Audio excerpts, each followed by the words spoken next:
All right, good day. Welcome to the Institute for Black Male Studies oral history interview series. And we have the honor of being able to interview one of the core founders of what's referred to as the Black Manosphere 2.0.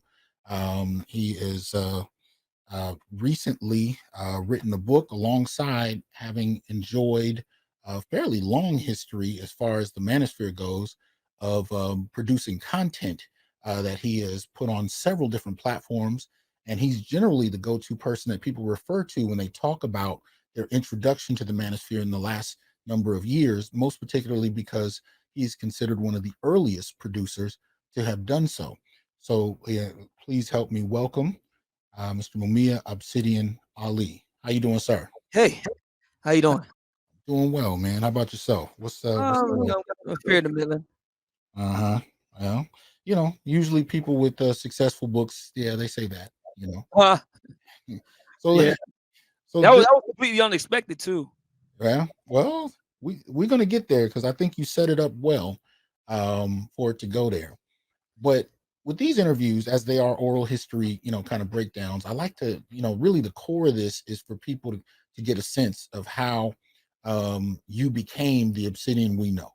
What are the different experiences, the different, kinds of worldview shifts that you've had over the years that kind of introduce us to that? Because for most people, all we see is, this person who has a video, and we're listening and we're hearing these opinions and perspectives that clearly have taken time for you to reach, but we don't know how you became that, how you evolved into that.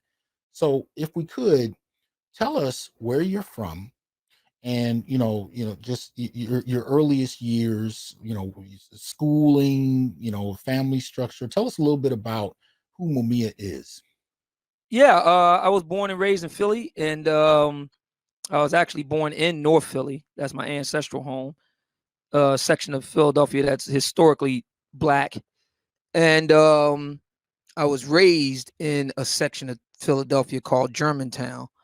It was it's technically a suburb of Philadelphia, and I kind of shuttled back and forth between there and North Philly. I had friends in neighboring Mount Airy, and so I got a chance to see, how different aspects of Black American culture played itself out locally. Um, North Philly is considered rather poor and destitute, whereas Germantown is like more of a mixed bag. I lived on the west side of Germantown, and that's considered the more affluent side of Germantown insofar as blacks are concerned. The east side of Germantown is where it's much more destitute. So I grew up on the west side to technically working class parents. My dad was a contractor, and my mom was a nurse. And they met, excuse me, in one day in the late 1960s. Uh, and it was a whirlwind romance. They got married 1 year later and stayed that way until my dad died 30 years later. So I have one deceased older sibling, my older brother.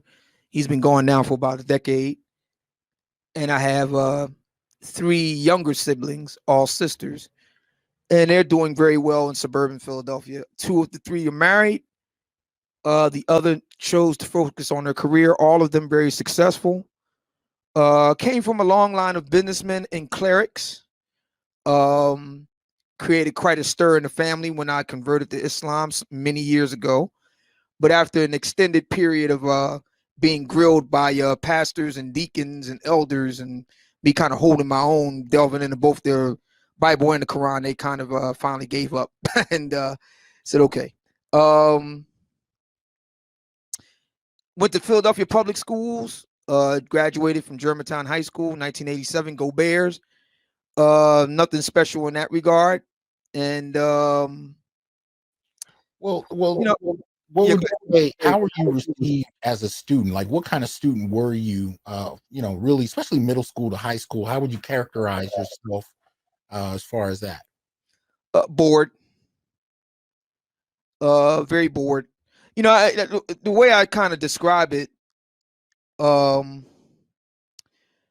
I was a 21st century kid being raised by Black mid 20th century parents. They weren't attuned to an intellectual life. That's no knock on them. Most people aren't. They did the best they could though, and I appreciate that. But they just weren't really attuned to a life of the mind. And I didn't have anybody around me who could help me navigate, the Byzantine college system. Didn't help me prepare for it. So I kind of was just kind of bored going through the motions of typical Philadelphia public school. And what kind of student was I? It was reflected. My boredom was reflected in my schoolwork. Teachers often told my parents it wasn't that he doesn't have the ability. He certainly does. He just doesn't have the motivation. And that pretty much remained throughout my educational career. At the time in the 70s and 80s, a big thing was very controversial. A lot of people talk about busing, which was very much a controversial issue in many areas of the country. But another thing that was controversial that isn't discussed as much is what's known as tracking. And the idea that they would take students and, place them on different, what will ultimately become career tracks. So I was placed on a trades track. Many Black men, or Black male students, I should say, were. I don't know the exact numbers, but what I've been told is that it's disproportionate to like white male students, for example. And Black men are disproportionately represented in the trades. As a matter of fact, one of the number one causes of disability among Black men, and I don't think a lot of people really know this, one of the number one causes of disability among Black men is injuries on the job. So something I would know about intimately. But in any event, what happened going toward my senior year, I met a man who, as it turns out, was a Morehouse man, and he taught psychology. And that's what really got my juices flowing at that point. A little too late to make too much out of it in terms of a college career, but enough to spark my interest well after my high school career was over. And that's the first A I ever got. So, all right. Well, tell us. Well, I'm getting a little feedback. I don't know where it's. Anyway, tell us a little bit about any extracurricular activities you were involved in around that time. Was there anything you thought you would do, differently, especially at that time? I played sports. What'd you play? Baseball, offense and defense, catcher and shortstop. I wrestled. Did a little bit of boxing. Okay. So I did those things. Wasn't big enough to join the football team. I was really a little pipsqueak back then, and but I was a heck of a terror on the wrestling mat. And I was really good on the baseball team. Stole a lot of bases. But you were fast. All right. Oh yeah. And but yeah, I mean there was nothing, out of the ordinary for me. I didn't run into a lot of trouble with the police or anything like that. I was a hip hop DJ, did a lot of partying on the weekend and stuff like that. But so you started DJing in high school? Yeah. What got you into that, and tell us a little bit about that life at that time? Yeah, there was a movie in the early 80s called Wild Style, right? And it was like a quasi documentary drama. And there's a scene in the movie where Grandmaster Flash is in his kitchen with 3 turntables cutting up a storm. And I was like mesmerized by that. And around the same time, there was a song that came out by jazz giant Herbie Hancock called Rocket, right? And it featured another DJ out of New York called Grand Mixer DST. And I was spellbound by that. So I was like, oh man, I gotta learn how to do this, So as it turned out, I happened to have attended junior high school with such a person that was able to do that. And he was known as DJ Lightning Rich. He's now deceased. We became good friends, and I would shadow him everywhere he goes. Anywhere that Rich was going, Obsidian ain't far behind, and I would pretty much literally shadow him everywhere he went. And I would, I was always a very observant person. So everything he said pertaining to DJing and partying and all that, and I would shadow him. And at first it was annoying to him, it's like, it's kind of weird. This guy wants to hang around. But after a while, I'm a very persistent person. Takes a whole lot for me to quit. And eventually he just got used to me just hanging around. And that's what I did. I would hang around after school. I would go over to his place and down in the basement and carefully watch everything that he did. Took note of everything that he had in the basement. What kind of records did he have? What kind of turntables does he use? What kind of mixer does he use? What kind of needles are those? Does he use a felt mat? Does he use plastic slip mat? What's the deal with that? Why does he only use the DJs in New York use the mixer with the middle and 2 turntables on the end? Why does he do 2 turntables on the end and the mixer on one side? Why is that? I found out that he was a southpaw. And he favored his left hand greatly. And even though I'm right-handed, I scratch left. Oh, okay. So I learned directly from him. Now, what was your DJ name? Oh, I had a whole bunch of names back then. I'm not going to go back into those, man. But yeah, I had a whole bunch of them that I experimented with. But yeah, I was known for kind of a striking figure, because I had the shades on and the Kangol and the all the accoutrement of what you would expect of a DJ. So a lot of people had I was always mistaken as being from New York. Tell you the truth, I was always mistaken for that. Okay. Because of that strong affect that I wore, and presented. But I got my start hanging with Rich, and debuted one spring at Happy's Unlimited on 24th and Clearfield, and North Philly. That was kind of his stomping grounds, was North Philly and parts of Germantown, West Oak Lane, that sort of thing. And I never looked back. I had a full roster of parties every weekend. So after working with my dad, I had been working with my dad as a de facto apprentice ever since I was like 7 years old. And when I got finished working with him in the daytime, on the weekends, I would suit up and do parties at night. So I made really good money. I was rivaling the street pharmaceutical guys in that regard. Were you planning to do that, like, on full time? Was that initially a plan, or did you always know that wasn't the direction you wanted to go? I dabbled with it, but eventually I decided to focus on other things. But I had a hell of a time. I mean, it's a hell of an experience. I learned a lot about what it means to be in business for yourself. Like I said, I come from a long line of businessmen and women. I learned a lot about that. I learned a lot about women, or back then young ladies. I learned a lot about young men. The guys who always started, the fights tended to be the guys who, weren't exactly number one with a bullet with the ladies. And, so I learned a lot about that. And I consider it an experience that'd be one of the best of my life. Let's stick to your observational nature, because and I kind of want to do this not only in terms of the places you're DJing, but also in terms of family and school. Now the school you went to, was it pretty integrated as far as that, or was it primarily Black? No, it was primarily Black. Okay, so in terms of family and school, what are the kinds of things that really began to feed into the Obsidian that's looking at relationships, looking at Black men and women? What were some of those early kind of observations that you noticed that fed into who you became later?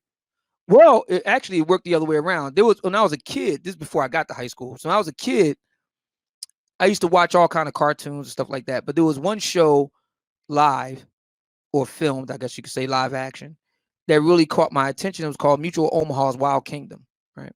So and they always had segments on there about mating various animals and whatnot. And what struck me about it, the thing I really liked about Mutual Omaha's Wild Kingdom, even though it was a show that was aimed, I guess you could say it was like a family show, but the thing I really liked about it that was kind of ahead of its time, and in some ways even today, if you look at like Animal Planet, stuff like that, they don't really do this, or at least not as far as I'm aware, is that they really allowed you to see nature in all of its, permutations. And it's not always pretty. We have a tendency, we being human beings, have a great capacity for romanticizing stuff and blocking out unpleasant aspects of the human condition or life. And so when it comes to animals, I had noticed that Mutual Omaha's Wild Kingdom tended to not shy away from the more unsavory aspects of life in the wild. And mating was included in that. We have a romanticized view of, love and all that sort of thing. And don't get me wrong, there's definitely a place for that within the mating experience. But what I have found watching those shows that really made a powerful impact on me was that there was very little tenderness, man, with a lot of the mating going on between the animals. I mean, they would fight and sometimes kill each other. And that made a powerful impression on me. So when I started, that's what got me on the track of being really interested in sex and mating and understanding the opposite sex, understanding my own sex, what makes us tick. That's what it really got me all started on that track. And I kind of kept it to myself and just kind of quietly did my own little, field researches, I guess you could call it. And that's actually one of the things I'm curious about, the field research in terms of your experience, even as a young man. You know what I mean? I don't care if it's elementary, middle school, or high school, but your experience, with relationships or friends' relationships, family or whatever. What were some of those things you kind of, as you call your field notes? What are the things you observed? Yeah, one of the things I learned is that and being immersed in a Black society. Let me back up and say this. One of the things I learned over the years, and it's still, I'm 52 now, and it's still kind of surreal to me. I grew up in a largely Black world.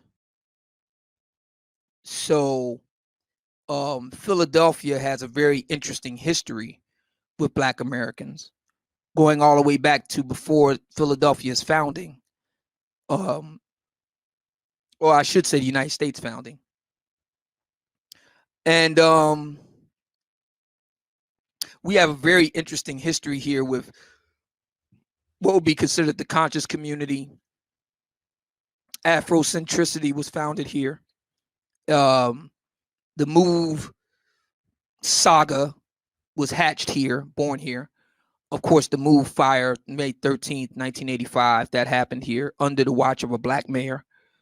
And so on and so forth. So it gave me a very unique look at mating from that perspective, which is something that, in my opinion, wasn't really talked about much. So one of the things that I observed a lot, I didn't call it this back then, but I've since come to coin it as such, which I call hate effing. And hate effing, as the term infers, is a situation where you don't like the person. You may even despise them, but they still sexually arouse you. So y'all do what sexually aroused people do, but you still hate each other. And that's one of the things that I have found, just observing over the years, is that for whatever reason, a lot of Black folks are hate effing. And Okay. it was very confusing to me, especially, I'm barely a teenager. So, you got all the usual stuff that being a teenager entails. of course, sex is a big part of that. But then you observe this hate effing dynamic, and you don't really know what to make of that. And for many years, I didn't know what to make of it. It wasn't until I was like in my 40s before I was able to put it all together. But yeah, I call it hate effing. I even did a podcast on it once. It's kind of tongue in cheek. I said hate effing is the predominant mode of mating in Black America today. You know, got a lot of people were kind of grabbing their pearls and that sort of thing. But yeah. Okay. Did you have some like preliminary? It may not have gotten fully to sex, but did you have some run-ins? Early in school where you kind of experienced some of that as a kid? No, a lot of this was purely observational at first. Mm-hmm. I would say that a lot of the stuff that happened directly involving me wouldn't happen until later after high school. Okay. For the most part.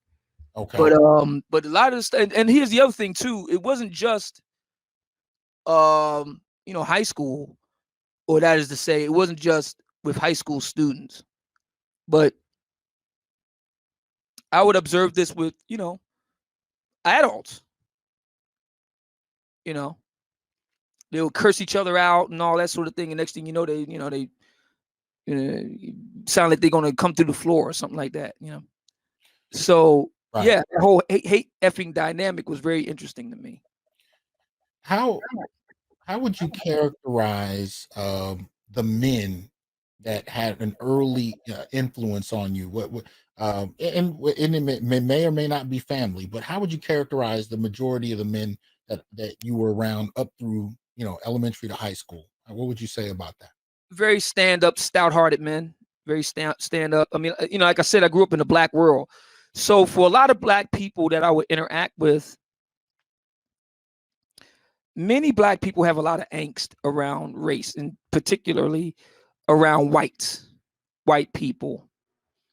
And that's something I just didn't have because, like I said, I was used to Black men running things. I was used to Black men being in charge. I was used to Black men being in the home, being the head of the home, directing the home. So all those things, were given to me. White people played a bit part. They were like bit players on the stage of my life. The major players were Black, and the good guys and the bad guys, for better or for worse, more often than not, were Black. So my dad and my uncle and my uncles and my grandfather, they were all take control kind of guys. And if anything, whites were kind of like serving them, not the other way around, because all of these guys were self-employed, all these guys were self-sufficient, ran their own businesses, well connected politically and so forth. So the idea of always being in a state of angst or feeling some kind of way because you had to kind of be deferential to whites, that was just an alien concept to me. Okay. You mentioned you converted to Islam at one point. How old were you? Oh geez.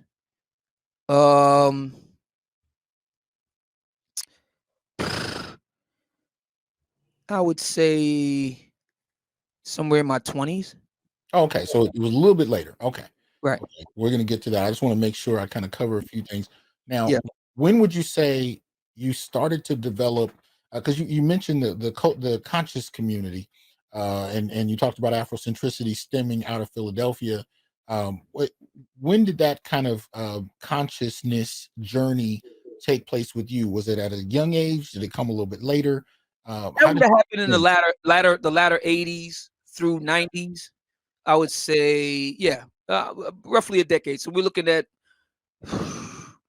88, 89. I came out of high school in 87. So you're looking at 88, 89, running through the latter 90s, thereabout. Okay, well let's talk about that then. So you finished high school, and if I remember correctly, you had a very interesting closing out of high school, particularly in regard to the prom. Anything you want to share about that time period? Four homely sisters incident. Yeah. Tell us about that. What is that? Yeah, so prom's approaching, and it's a major event for humans because that's the time where it's basically a ritual. And I gave a lot of thought to this back then and since. Basically, it's a ritual that says, okay, you're now a man, you're now a woman now, and you may socialize with the opposite sex accordingly. That's really what the prom represents. Our society's way of kind of sanctioning you into adulthood, along with graduating high school. In a very real sense, graduating high school means that you're now a man or a woman and you're entering the world as such. So anyway, wanted to go and asked some really attractive girls would they like me to go on the prom with them. They all turned me down. I got shot down by about 12 of them. And I decided at that point, I said, okay, this isn't working out. I'm just going to sit it out. My mom and sisters had a different idea, though.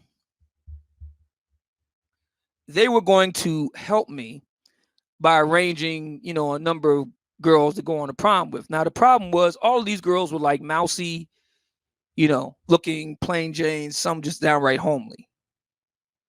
And I wasn't interested.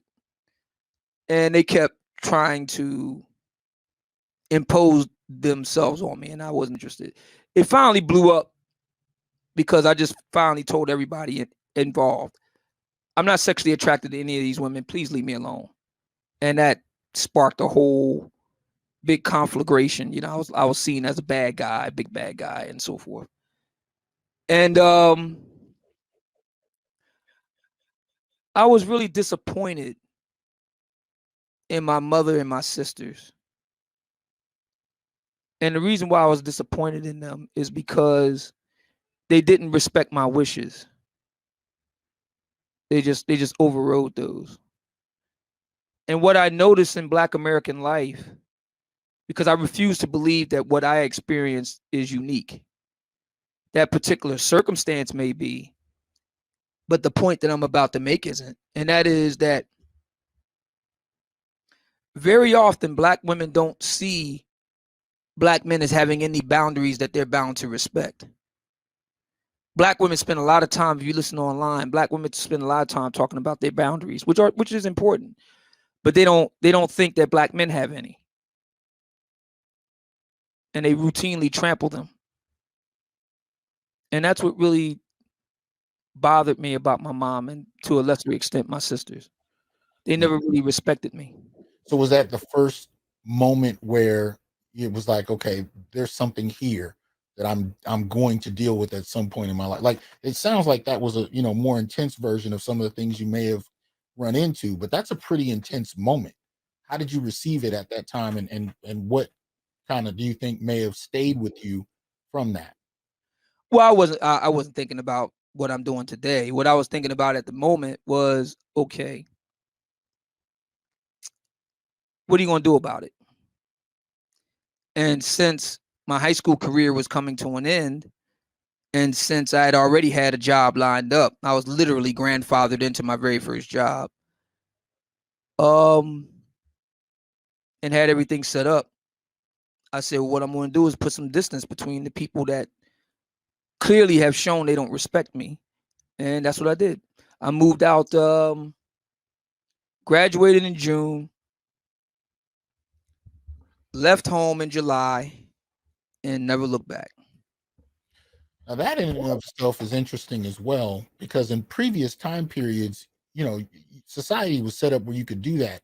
But especially past the 80s, leaving high school and living on your own, that's a difficult transition, for a lot of people. How did you manage that? And is that when you began to work with your father, or what did you do at that point once you graduated and moved out? I had a brief transitionary period living with my grandparents in North Philly, and I stayed there over the summer. I was only there like 3 months because I was, by this time a year, I think it was in October, I had my own place, so it was brief. And as for how did I do it so quickly, Like I said, I was brought up by my dad and granddad and other black men in the family, and they would very much take charge, take the bull by the horns type of guys, and they expected no less of me. And it was understood that once I hit a certain age, I was supposed to be doing what all men are doing, which is taking care of themselves and ultimately taking care of others in the form of a family. That was expected. So, Okay. So is that when you were working with your father at that point? I had worked with my dad since 7 years old, and I had stopped actively working with him when I graduated high school, thereabout. Okay. So what kind of work did you get into at that point? How were you taking care All, of all blue collar, all blue collar tradesmen, skilled trade work. like All. like what? What do you My very first job coming out of high school was in industrial roofing.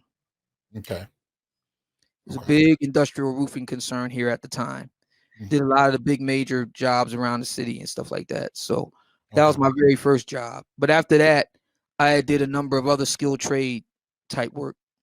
Okay. So industrial roofing, were you doing construction? Construction? A little bit of that, a little bit of everything. A little bit of everything. Okay. Yeah. Did you notice anything as far as gender dynamics in the workplace?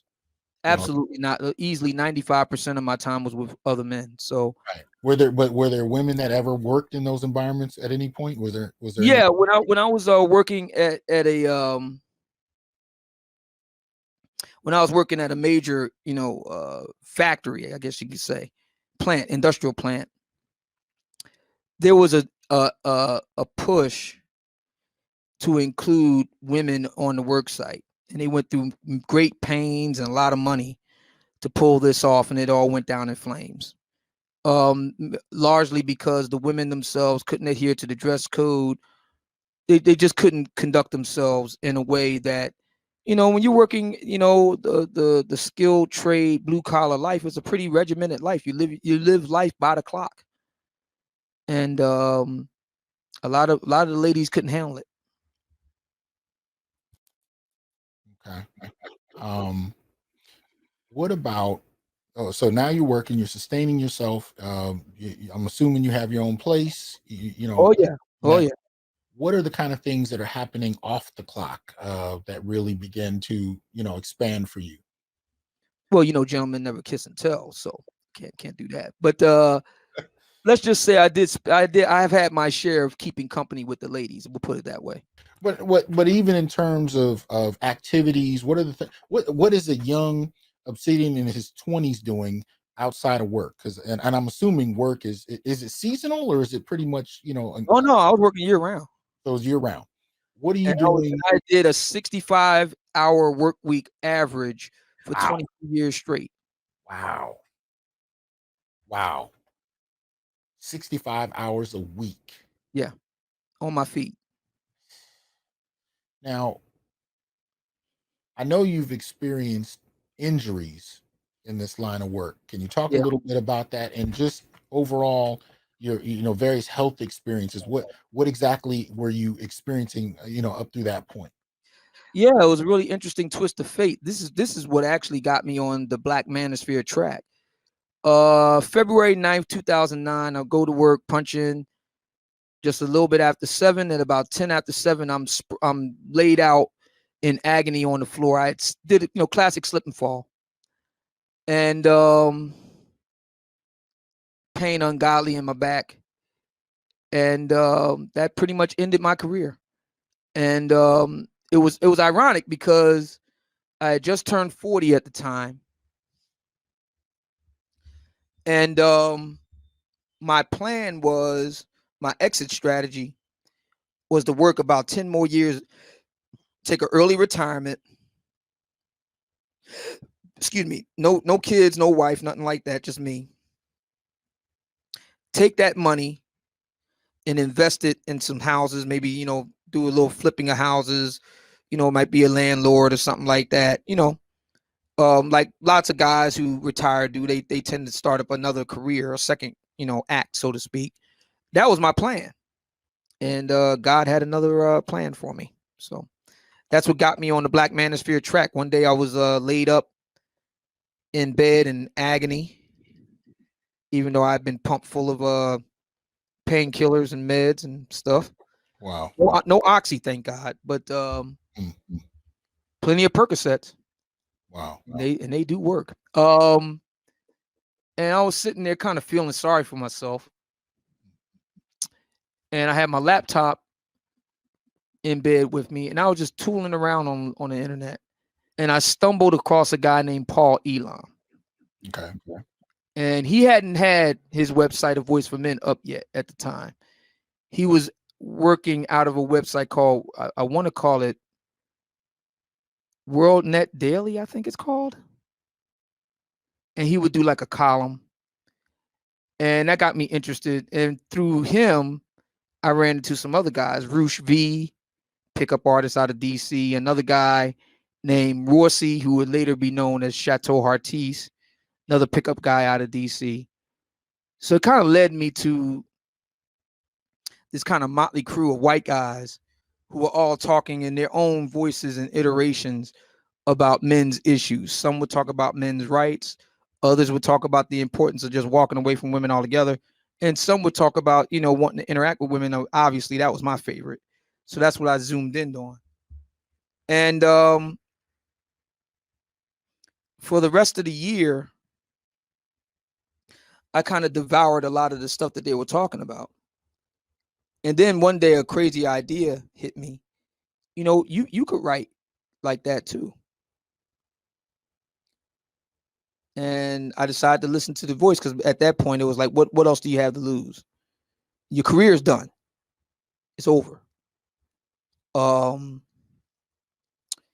This could make some money for you, but you're going to have to learn the ropes. You're going to have to, put your time in. I'm a union man, so I'm used to that. Kind of come in and do the shit jobs for a period of time. You prove yourself and then you move up the ranks. So that's what I did. And started to build up a following as it turned out. And I did that for the better part of a decade. Yeah, you're from what I'm, hearing or what I've been hearing, you're one of the central founders of what some refer to as Black Manosphere 2.0. What are your responses to that? How do you respond when people say things like that to you? Yeah, it sounds, there's an old saying about being at your own funeral and watching people, talk about you stuff. It's kind of like that feeling. Because I didn't plan any of this. How the whole thing got started with the Black Manosphere, as far as I'm concerned, was with an interview I did with Roosh V. And you can read it online right now over at A Voice for Men. It took some hella brinksmanship to get that interview posted over there because, Paul and his folks over there didn't have any love lost for the PUA crowd. And the feeling was mutual going from Roosh back at the time. But in any event. But real quick, before you continue, open that up for people that aren't familiar. Tell us about the PUA, what that is. Introduce that to them. PUA is just an acronym for pickup artists, guys who study seduction, guys who study how to seduce women, how to do it effectively, how to do it efficiently, the ins and outs of it, the female mating mind, and so forth. That's pretty much what it comes down to. It also is known as game. As in, the brothers got game. You look at what he was able to do with this lady or whatever. The men's rights outfit, as the title infers, is about guys who are, their position is that a lot of the rules of the road in Western society, in this case American, is inherently unfair to men in favor of women. So they are attempting to put awareness on that, and to where they can alleviate it legally, they do so. Okay. So I interrupted you right when you were starting to say the Elams, they didn't particularly like this, and you managed to get the interview up anyway. Right. And toward the end of the interview, it was a very good interview. At the time, Bruce was living in Poland. So we would correspond. I would send him a list of questions and he would respond back, and we'd go back and forth for like a month. And at one point at the time, Bill Cosby's trial was raging. And I had asked him what he thought about black men in this situation and what should the sphere do to help them. And he said something very simple but very profound. He said, I don't know. That's a question that only black men can answer for themselves. And that's what got me started. Okay, so you actually started addressing it from that vantage. What was the response from the different camps that you had already been interacting with? You were working with men's rights, you were working with PUAs.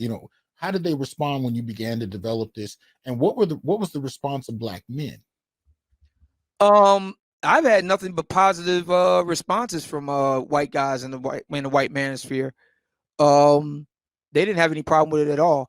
As for black men, it's only been in more recent years that I've started to get some pushback from some of the rank and file party faithful in the black manosphere. But early on, it was very, very positive. I mean, yeah, right around the time I met you, your channel was the hub.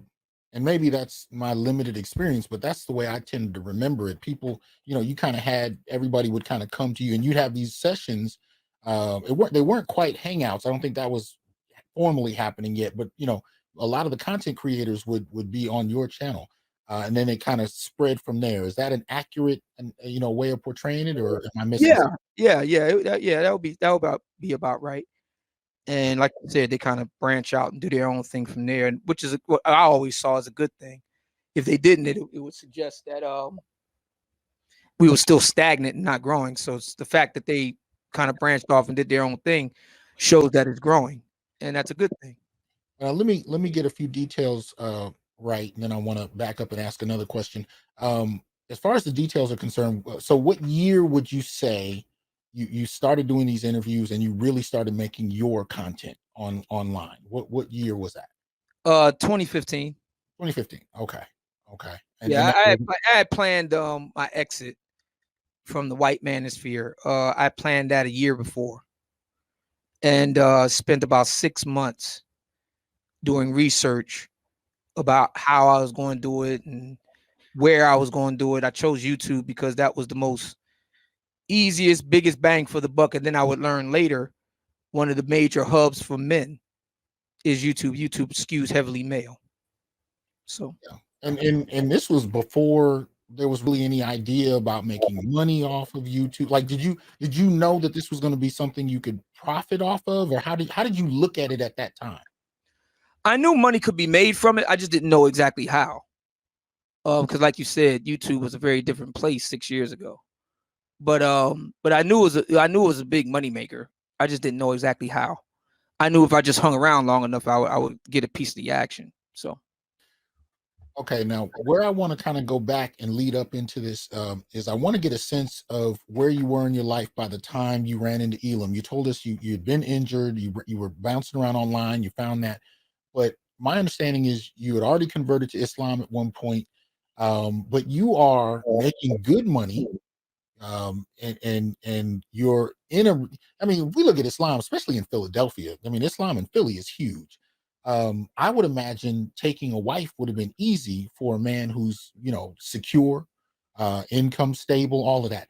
But by the time you had this injury, by the time you run into the men's rights issues, I'm understanding you're not married. What fed into that? Where were you in your life as far as that, and why? yeah, this continues to be, so there's a lot of women out there that try to make the case that if you don't have a man by a certain age, everybody's asking you what's going on with that. My response would be, you ain't saying nothing but a word, sis. I get this question all the time from people. How come you never married or whatever? The answer is very simple. The women I wanted didn't want me, and the women that wanted me, I didn't want. I like beauty. I like glam. And if I can't have that, I don't want anything. The plain Jane with a heart of gold may be just the right fit, but not the right fit for me. I didn't want a glorified roommate, that I'm not sexually attracted to, that I don't feel any passion for. That's not the kind of life I wanted to live. even if she's a good person. You know, the four homely sisters weren't evil. They were just homely. I freely admit I'm a very superficial guy. Now, I'm assuming we're talking Orthodox Islam and not Nation of Islam, right? Which did you convert to when you were in your 20s? Kind of a hodgepodge. What was hot? Okay. What can you tell us about which ones and your relationship with the conscious community at that point, leading into It was still pretty much a hodgepodge. what were you running into in Philly? Because I don't know what was in Philly. What what was the Philadelphia isn't known to be the citadel of the hotties, that's for sure. It's never been known for that.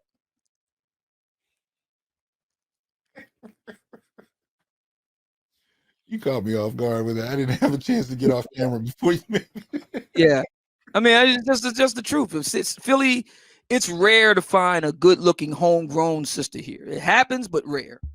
And you know, they tend to be off the market pretty quick. So Okay. Well, if you don't want to necessarily share the specific hodgepodge that was yours, what were the different conscious movements that were mostly available in Philly in the 80s and 90s?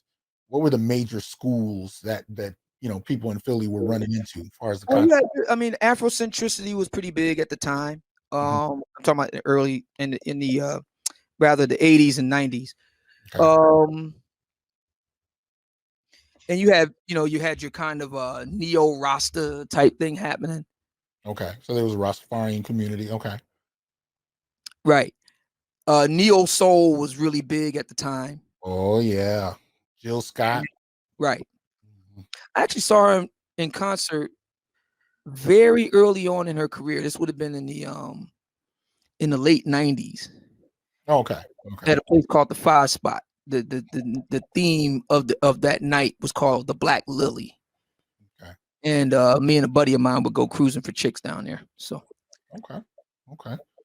So you had the neo soul movement that was going, pretty significant Islamic community. You got a Rastafarian thing happen. So all of this is kind of going on at the time, and then you end up having this this injury, and you start to transition into doing work online. What was the earliest of the Obsidian show? What were you preoccupied with most at that time? How did you envision your platform, and what were you spending a good portion of your time dealing with then? Was it immediately relationships, or did that take a moment? it was always relationships. The thing with me was I was very disheartened by how Black women had framed the discussion. And the way they framed the discussion was there's this dearth of Black men that are eligible, and that's the reason why we do what we do, and so on and so forth. And I knew it was a bunch of bunk, but I couldn't prove it until years later when I had access to that information. But that was my main thing, was to provide. I felt that voices like mine were being marginalized and kept out intentionally by what I refer to as the Black vagina vision media. And I decided to do something about that. Okay. Now, the media that you end up responding to later, we all ran into it, much of the time from the 80s to the 90s and all the way through the 2000s. What were the specific, films, media projects, whatever, that stayed with you the most, so that by the time you started doing your own content, you immediately began to pull on? Everybody has something that hit them at some point in time, as far as, women that catered to Black women, and presented Black men in a particular way. What were the particular issues or media productions that got you? Yeah. Now this would have predated my show, but like you said, it made a powerful impression on me. Oprah Winfrey is one. And around the same time that she moved to Chicago and began her meteoric rise to fame, there was a book that came out called The Color Purple by Alice Walker, another Black woman. And they would wind up working together to bring The Color Purple to life on the big screen, directed by Steven Spielberg. So The Color Purple is a novel written in epistolary form, which means letters. And it's all fictional. and the black guy is the bad guy, particularly one named Mr. And matter of fact, to nowadays, I refer to it as the color purple argument, because a lot of black women love going to this kind of Mr. archetype that kind of, you know, explains black men writ large, and it's silly, and it's inaccurate, it's unfair, and I decided to do something about it. One thing I'll say about Oprah Winfrey, though, that I think a lot of black men kind of miss: she is a very savvy lady, and you need to watch what she doesn't say as much as what she does say. She is very good with inference, with indirection, with subtlety. See, these are things that for most black men, especially, we either are unaware of or we give short shrift to. And I think that we would be making a big mistake in the case of Oprah, because she's very good at all of that. Okay. So, color purple. These were the kind of things that set you off. So now you're making your own content. You're really starting to critique and observe this tradition of portraying black men as Mr. And you're looking at it in different areas, and then you start to deal, and I want you to kind of explain this. You run into this black love expert genre, and you're one of the first people I heard really start to critique it. Tell us a little bit about how that interaction came about. How were you introduced to it? How did you first respond to it? How did tell us about that? Well, again, with Walker and Winfrey, it's been around since at least the 80s. It just didn't manifest in the forms that we know today. But when you sit back and think about what Winfrey was doing and what Walker was talking about, it's all black love discourse. It's black love discourse from a particular point of view, no doubt, but black love discourse nonetheless.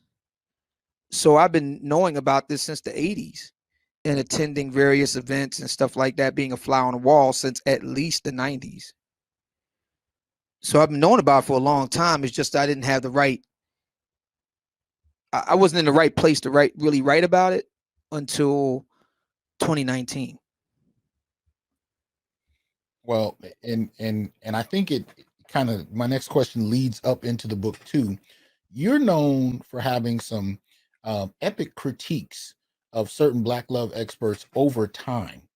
And I noticed when you get to the book stage, you kind of see that evolve into your analysis in the book. But tell us what led up to the book. Why did you decide to write it? And tell us a little bit about the book itself.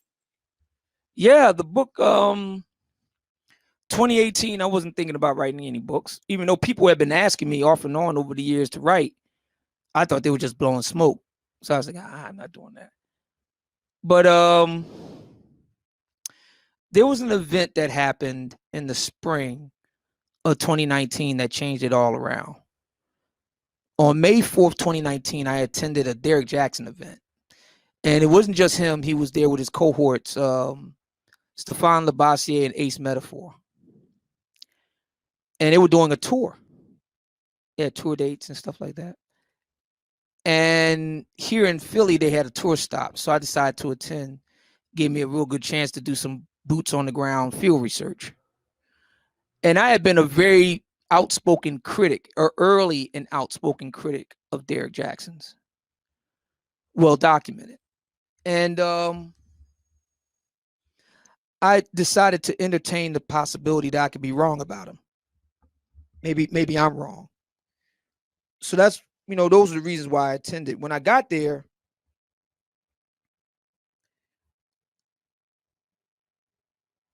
the spectacle of it really, I was just like taken aback. It had, first of all, there was over 1,000 black women in attendance from all over the Eastern Seaboard. standing room only. I saw women old enough to be easily Jackson's grandmother walking around on walkers. Just the sheer spectacle of it. I said, you know what, man? You need to write a book. And that's how it all got started. As a matter of fact, in the book, I even thank Derek Jackson because it's all his fault that the book of Obsidian exists. It is all his fault. Okay. Since writing the book, what's been the response? How has it changed the Obsidian Media Network? How are you responded to at this point? That's a good question. I haven't really thought about it. Perhaps because I'm still in the thick of it. That's a good question. I don't know. I guess I have to come back another year or two and maybe I have a better answer. But at the moment, I honestly don't know. Well, I know, you got support from Kevin Samuels, a number of people on YouTube in particular. It's to my understanding, you're selling pretty well. So that success has to be something you notice. I mean, that's a long cry away from just starting your channel and not knowing how many people are even going to listen to your book selling out and selling pretty well. Yeah, there's definitely that. Excuse me, and it was a bit unexpected. Okay. I had no idea how I was going to do. I didn't know if the thing was going to be a flop or what, so I was losing a lot of sleep at night, kind of cogitating on that. But yeah, it's my very first literary effort to go number one on Amazon, and Kevin came through and helped me out a lot, and completely unbeknownst to me, I'm forever grateful for him for that. And quite a few ladies bought the book. That was unexpected. Interesting. How have they responded? Have you heard anything from them? Are they coming to the channel and going back and forth with you? Most of it is very favorable. Okay. Yeah. Now, in the midst of developing this critique of the Black love industry, as well as the relationship between Black men and women, you also began to articulate a Black political outlook. So as the Manosphere is starting to develop and there's this critique of Black men and women and relationships, you're one of the channels that starts to bring in a political angle to this as well. And this is all happening around the time where we have the rise of BLM. All of this is happening on social media, which is, of course, very different from other political time periods. Now you have direct interaction with everyday people where tweets can be seen all around the world. Tell us about Obsidian developing politically and how that really kind of fed into the show and then the book. Well, I mean, I had always had a Republican bent going back to high school. My grandfather was the main one that turned me on to that. He was a strong supporter of Ike Eisenhower. And so I kind of picked that up from him. So it wasn't any like major big deal carrying it over to my podcast. Yeah. I know that's kind of anticlimactic, but yeah. Yeah, but how was that received? Because I don't think that was common. Now, I may be wrong, but I don't think having bringing that political focus into the Manosphere, was that fairly new at the time you started to do it, or was it kind of just, well received because it was already happening? Well, from a Republican side of it, definitely new.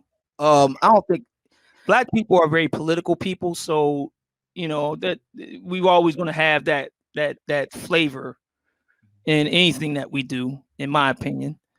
But coming from the right, yeah, that's definitely new. Definitely. Were you surprised at how many people supported that in the Manosphere? No, because there's a lot of discontent, and still is, among a lot of Black men. So one way that you voice your discontent in a society like ours is to get politically involved. Okay. I'm going to ask this last question in regard to your book because I know you gotta go, and I appreciate you taking the time to let us interview you. You have the book broken up into a micro and a macro, which I think is incredibly interesting. What is it that you want people to know as far as your book is concerned? And going into picking it up and checking it out, what is it you want them to know? What do you think that you want them to leave with in terms of the impression they have? I want people to note that mine is the first of its kind to really take a hard look at the state of Black America through the lens of dating and mating in the 21st century context, written for and by Black men. Nobody else has done something like this before. So no matter where you fall in terms of likability with it, you love it, you hate it, just keep that in mind. Okay. Well, look, man, I really appreciate you taking the time. Thank you for coming up and letting us interview you, and congratulations on your success. I look forward to hearing more. So yeah, man, thank you. Thank you. Appreciate it. All right. Um, That was Mumia Obsidian Ali doing our interview here on the Institute for Black Male Studies channel. If you're interested in checking out his work, you can start with the Obsidian Media Network 2 channel on YouTube. You can also pick up his book, The Book of Obsidian, a manual for the 21st century Black American gentleman. Thank you for joining us here on the Institute. If you're interested in supporting us, you can definitely do so by going to Patreon, and you can look up T.H. Johnson. You can become a supporter of the Institute for Black Male Studies, and let us know if you have anyone else you suggest we interview. The only parameters that are necessary are that they have to be somebody that does work regarding Black men and boys, and we can kind of go from there. So you can email me. You can visit the Patreon site or my professional website at drtsonjohnson.com. And from there, I look forward to engaging you. Thank you for supporting us.